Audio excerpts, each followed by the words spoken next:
AC लावण्यासाठी इतकी मेहनत आम्हाला करावी लागेल खरंच आम्हाला माहित नव्हतं. चला सांगते पुढे काय झालं ते. या सीझनमधला पहिला कच्चा आंबा आम्ही आणला होता.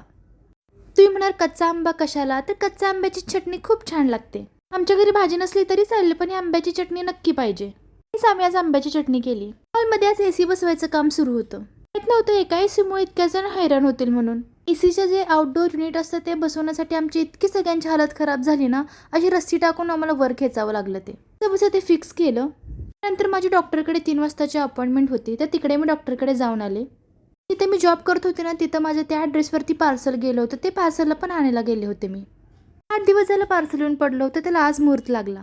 मी बाहेर गेलो आणि खाणार नाही असं होईल का, मस्त असं नाश्त्यासाठी ढोकळा घेतला. नंदबाईला विचारलं काय आणायचं. नंदबाई म्हटल्या तू खाते तेच सांग. मग घरच्यांसाठी पण पॅक करून घेतला.